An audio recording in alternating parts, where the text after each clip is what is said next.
the Astros could win this game one, especially because they're riding the momentum of beating the Yankees. No one gave them a prayer against the Yankees, the Yankee stand-in, which I don't understand because I thought the Astros were going to win the game before the game even started.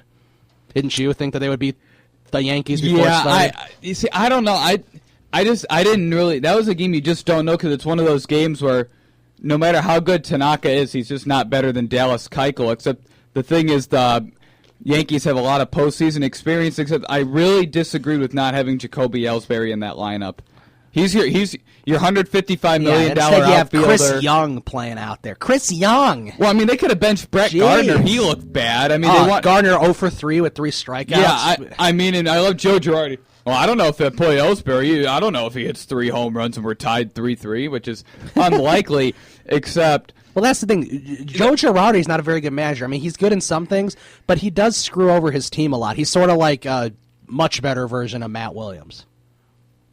Much better version. I love that. A much better version of Matt Williams. Yeah, but anyone who has that sort of thinking, it doesn't work anymore. Not in this new age of baseball. I mean, you have to have the Joe Madden type of mindset. I mean, at that point, you have to say that in a win or go home, you need your best guys in the lineup. Right. I mean, and not having Jacoby Ellsbury in there, it's not your best lineup. And Brett Gardner looked awful, and they could have used Ellsbury. Well, he's been bad ever since the second half. I dropped his ass off my fantasy team.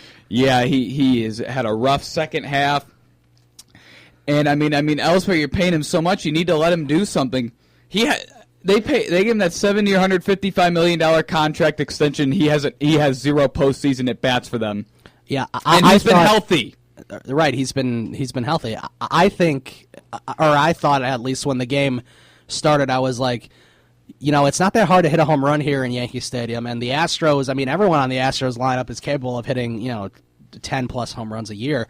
And so I thought, that short porch and right, they'd be able to bounce on him early and never look back. And that's sort of what happened. The score was hit the long home run. Gaddis flew out at the wall. Gomez hit a home run. They had a couple other deep flies. Right. Now, I mean, the home runs that were hit, I mean, they would have gone out in almost any park because they were crushed. But, I was just thinking it's going to be pretty easy for them to hit a home run. And Masahiro Tanaka, no playoff experience in the U.S. Anyway, and he's so inconsistent. He's been so inconsistent. That's what you see with pitchers from Japan too. Like Yu Darvish, he's either injured or he's inconsistent. Although he might be a better player all around than Masahiro Tanaka. But there's just there's a lot of unknowns when you have somebody making their first start like that.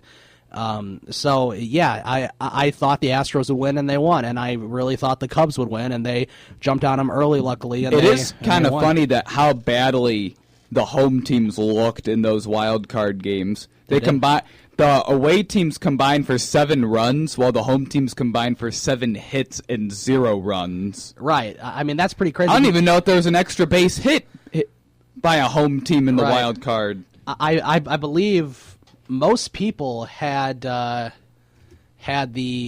Yankees beating the Astros, at least like I think they did because the ESPN Astros had no postseason experience, so the Yankees have a lot of players that had postseason experience, a lot of guys that had won a World Series before. Right. And, so they've had that, and then a lot of people have had sort of other things, too. It's been a pretty crazy couple of days, and now the AL Game 1s are going on right now, and then the NL Game 1s start tomorrow. Tomorrow's going to be a fun day. There's all 4 games are going to be on. So right. So we're going to take a quick time out here on the Sports Renegades. We'll be back to give our NFL picks for the week and recap the picks we had last week since we didn't have a show. So you listen to the Sports Renegades on SportsTownChicago.com. The Sports Renegades podcast on SportsTownChicago.com.